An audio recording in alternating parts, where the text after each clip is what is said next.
Hey guys, how's it going? Doing another deck profile here. So this time I'm finally doing the Spirit deck I've been telling you about. Like I said before, I had made it and then Echoes of the New World came out and I decided to scrap the video and do it again with at least a couple of the new cards in it. So yeah, we'll see how it goes. So we'll get right into it. So first for the ruler, I run Soul.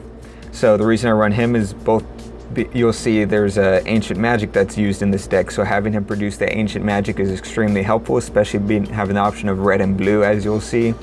And yeah, that's the main reason really. And you're able to run his stones, which is nice. So speaking of stones, I run 4 of his stones. The Magic Stone of Vaporization produces red, blue, and it can put counters on him. I run 4 of the Magic Stone of Light Vapor, so this produces yellow and blue, which is the 2 most important colors in the deck, as you'll see, or semi-important, and 2 Magic Stone of Hearst Core. So I'm kind of going back and forth on whether I want to do Hearst Core or the other one that produces blue and yellow, so we'll see. But so going into the deck, we'll start with the chants. So first I run 2 of the Prison in the Lunar Lake as a standby. This is both to counter things like I've said before with like the Soul deck with a hook.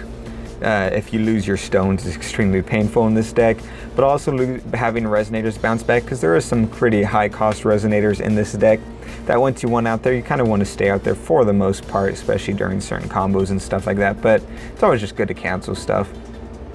I run 3 of Charlotte's Water Transformation Magic for obvious reasons. It's just a good blue card, solid blue card to have in this deck. And anytime you can run counters inside of a blue deck is really nice. I run 3 Ancient Heartfelt Fire, so this is to help put mana counters on your J-Ruler or to do damage, but mainly for the counters, because as you see, that's a big part of this deck, especially if you can get them early on. I run 3 Severn Winds, so once again, free cancel. I said I'm going to run this in probably most of my decks, so this is just sort of coming to fruition of that. It's pretty awesome being able just to cancel anything your opponent plays after the first card that they play for free is just good to have. So yeah, run 3 Rising from the Depths. This is one of the main cards in here, so this is the ramp up I was telling you about. It's 4 costs, but if you awaken it for an extra 6, it returns all Resonators to their owner's hands, and then you put up to 3 Resonators from your hand into your field. So I have a couple really high, well, at least one really high cost Resonator in here that I want to try and cheat out as fast as I possibly can by playing this card, and it would also help wipe my opponent's field and do some combos. So this is a big part of the deck. I run 2 Runa Soul. This is mainly just to search out that Rising from the Depths, or having the option to search out that Ancient Heartfelt Fire should I need it.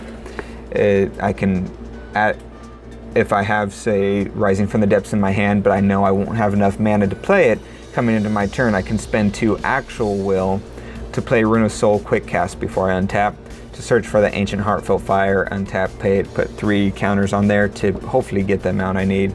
Different things like that. Maybe switch out some of the numbers of how many I run of each of those, but we'll see. I run 2 Summon from Moria, so this is the 1 cost chant where you look at the top 3 cards of your deck, grab 1, and then put the rest at the bottom of your deck. So this is to help cycle through my deck to get the cards I want into my hand before I play Rising from the Depths. And lastly, I run 2 Kingdom of the Spirits. This is an addition where you can tap it and discard a spirit, and you can either draw a card or gain 600 life.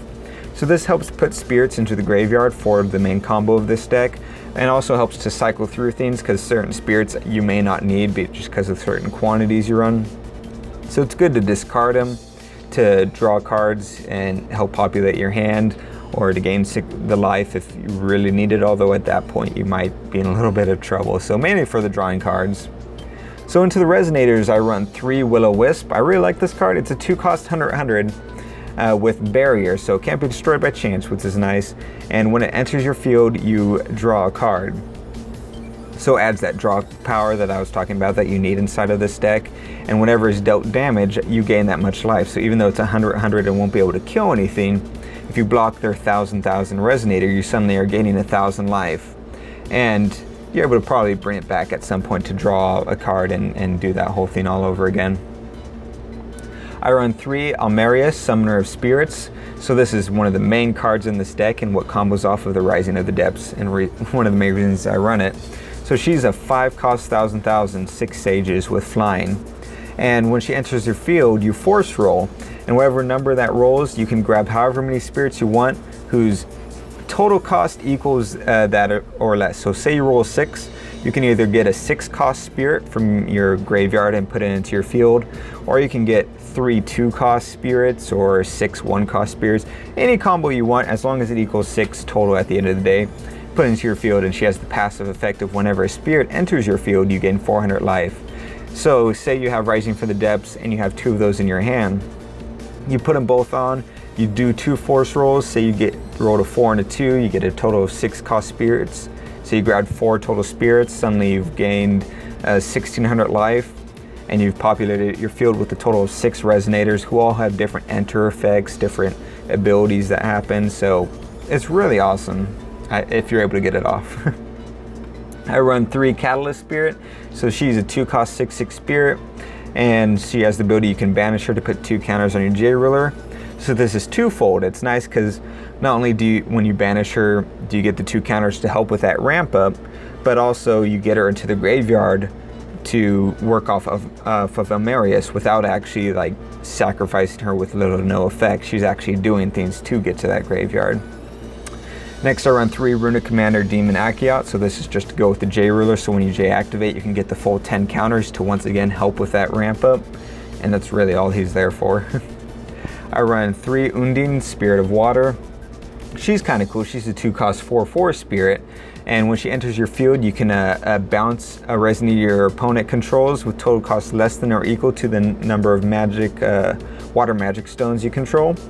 So that's all the cards that are in the stone deck right now. So if you have 5 stones out and your opponent has a 5 cost Resonator out, you get to bounce it back to their hand. So that's just a good card to have for only 2 cost. I think it's pretty awesome. I run 2 Salamander Spirit of Fire, so it's a 1 cost 3/1 spirit. It has the ability you can banish it and deal damage equal to its attack to target J Resonator. I don't have any attack buffs in this deck, so essentially you just banish it to do 300 damage to something, which is pretty good, and once again puts it into your graveyard so you can grab it back out later on.